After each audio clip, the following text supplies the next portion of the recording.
Hola, bienvenido a la clase de Química Analítica 2. En el día de hoy comenzaremos haciendo un repaso sobre la celda galvánica. Es un dispositivo experimental para generar electricidad mediante una reacción redox espontánea. Entre los componentes fundamentales de la celda galvánica tenemos los electrodos. Por ejemplo, en el ánodo es donde se produce la oxidación y en el cátodo es donde se produce la reducción.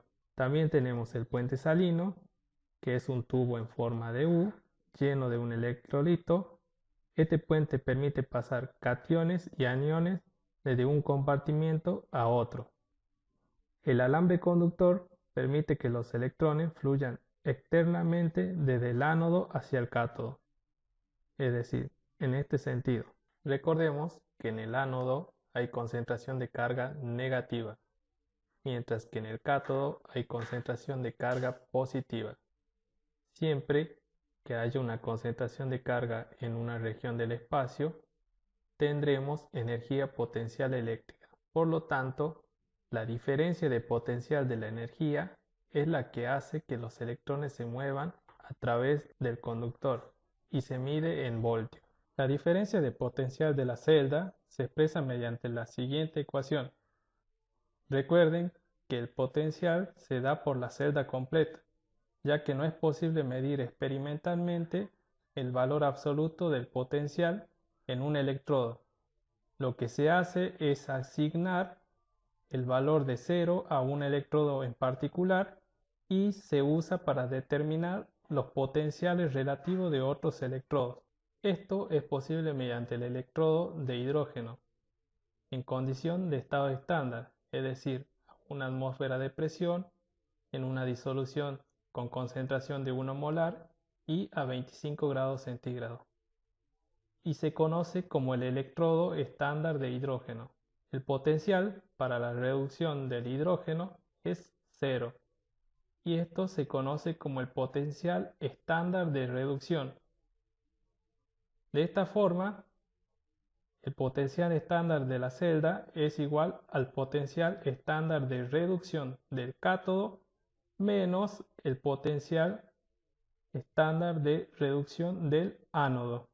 El electrodo estándar de hidrógeno nos sirve para medir los potenciales de otros electrodos, como por ejemplo, en este caso, el electrodo estándar de hidrógeno es empleado como cátodo. Y recuerden que en el cátodo se produce la reducción. Y para calcular el potencial estándar de esta celda, podemos hacer de la siguiente manera.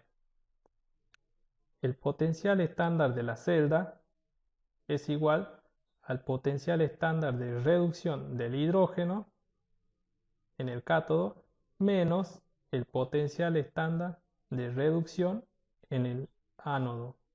Es así como experimentalmente se determinó los potenciales estándar de reducción de varias reacciones y que se expresan mediante la siguiente tabla. Cuando tenemos reacciones químicas que tienen potencial estándar de reducción positivo con respecto al hidrógeno, esas especies que están reaccionando tienden a ser buenos agentes oxidantes. Por el contrario, si la reacción de reducción tiene potenciales negativos, será una especie altamente reductora. Que las reacciones estén expresadas como reacciones de reducción no quiere decir que no la podamos expresar como reacciones de oxidación. Por lo tanto, si la queremos expresar como reacciones de oxidación, debemos cambiar el signo al potencial que estamos sacando de la tabla, pero su magnitud permanece igual. La celda electrolítica es un dispositivo en el que se utiliza la energía eléctrica para inducir una reacción, es decir, se aplica corriente eléctrica para que la reacción pueda desarrollarse y así descomponer mediante electrólisis al electrolito. Los electrolitos pueden ser ácidos, bases o sales. En la electrólisis se pueden distinguir tres fases: la de ionización, es la fase previa a la aplicación de la corriente. Por lo tanto, la sustancia a descomponer tiene que estar ionizada.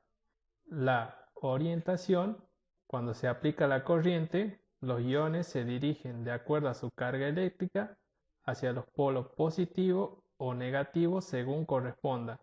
En la de descarga, los aniones ceden electrones al ánodo y los cationes toman electrones del cátodo.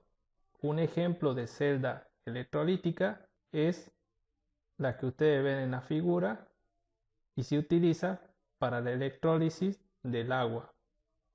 En la electrólisis del agua, el ion hidrógeno acepta electrones del cátodo y se reduce a hidrógeno, mientras que el ion oxígeno cede electrones al ánodo y se oxida a oxígeno. Bueno, esto fue todo por hoy. Hasta la próxima clase.